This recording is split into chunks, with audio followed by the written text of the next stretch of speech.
আসসালামু আলাইকুম। ইনশাআল্লাহ আশা করি সবাই ভালো আছেন। আলহামদুলিল্লাহ আমিও ভালো আছি। যে যেখান থেকে আমার ভিডিওটি দেখছেন সবাইকে অসংখ্য ধন্যবাদ ও সর্বতি ভালোবাসা রইল। আজকে খুবই দুঃখের একটা কথা বলবো, সেটা হচ্ছে আপনারা জানেন কিনা আমি জানি না, হয়তো বা ফেসবুকে অনেক জায়গায় দেখে ফেলাইছেন যে 2023 সালের যে নলস্তাগুলি ইস্যু করা ছিল, 2023 সালে যত নলস্তা ইস্যু করা ছিল সকল নলস্তা বাতিল করা হয়েছে। এমনটাই আপনারা হয়তো বা দেখছেন, আমিও দেখলাম। তো এই বাতিল করার বিষয়ে কথা হবে 2023 সালের। তারপরে হচ্ছে আগামী 7 দিনের ভিতরে ইতালিতে এম্বাসিতে যারা জমা দিয়েছেন তাদের জন্য কোনো ভালো সংবাদ আসতে পারে। তো এই বিষয়ে কথা বলবো। তো ইনশাল্লাহ ভিডিওটা পুরোটা দেখার চেষ্টা করবেন।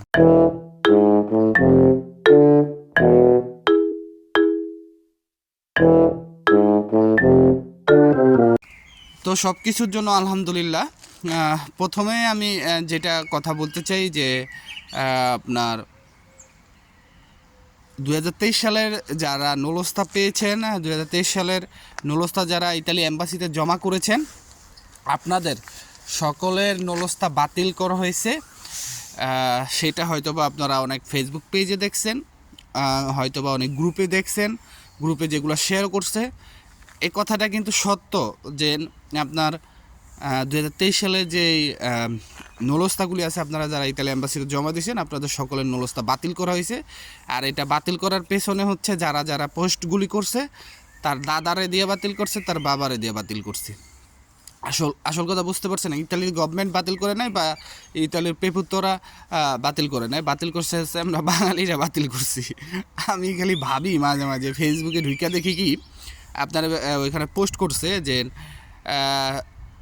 খুব গোপনভাবে একটা সংবাদ পেলাম যে 2023 সালের যারা নলস্তা পাইছে হাতে, তাদের নলস্তাগুলি বাতিল করে দিছে।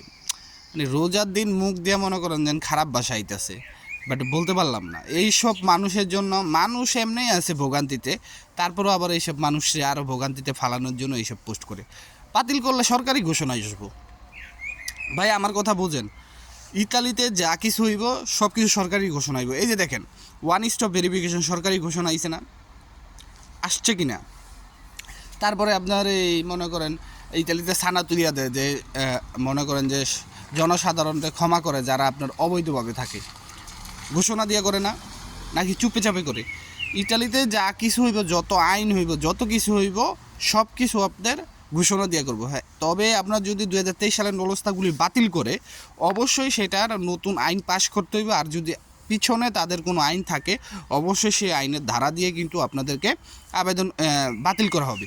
আপনারা যদি একটু খেয়াল করেন যে 2023 সাল হোক, 2022 সাল হোক, 2024 সাল হোক, 2025 সাল হোক, যেই নলস্তাগুলি অরিজিনাল আছে কিন্তু মালিকের সাথে তারা কোঅপারেট করছে, মালিক কোনো ধরনের রেসপন্স করে নাই, মালিক মেইল দেখে নাই, মালিকের কাছে যা চাওয়া হয়েছে সেইগুলো মালিক দিতে পারে নাই, তাদেরই কিন্তু শুধুমাত্র রেভোকারে করছে এবং তাদেরকে আরও 60 দিনের ভিতরে আপিল করার একটা সুযোগ দিয়ে দিছে।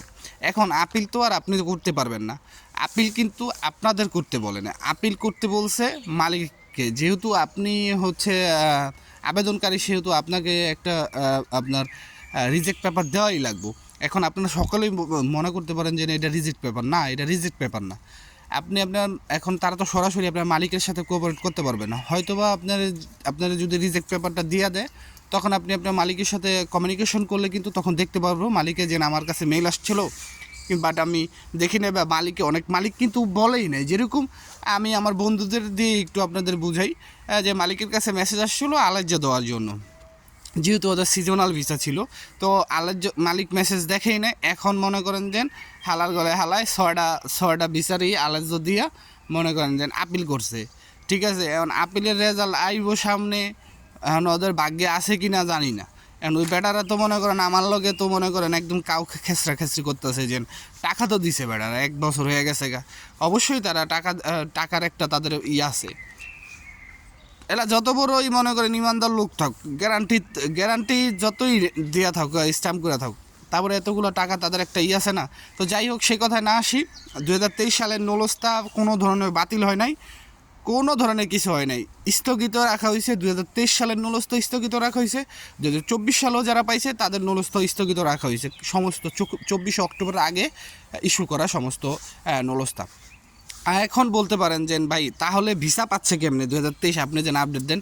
আরে ভাই জমা হয়ে গেছে না, জমা তো হয়েছে, স্থগিত রাখছে দেখে কি হয়েছে, তারা কি কাজ করতেছে না? এই স্থগিত রাখা মানে আপনাদের বুঝাইতেছে, এই স্থগিত রাখা মানে আপনাদের বুঝাইতেছে যে আমরা স্থগিত করে রাখছি, তোরা আমাকে আর জ্বালাইস না। এদিক দিয়ে তো তারা তাদের কাজ চলমান রাখতেছে, তারা তাদের কাজ শেষ করে আলাইব। আপনারা দেখতে পারবেন যে 2023 সালেরই কিন্তু বেশি পাইতেছে, এমন না যে 2025 সালেরই বেশি পাইতেছে। হ্যাঁ, 2025 সালে যারা আপনার ইমেলের মাধ্যমে অ্যাপয়েন্টমেন্ট পাইতেছে তারা 100% ভিসা পাচ্ছে, 24 সালেরও পাচ্ছে, 2023 সালেরও পাচ্ছে।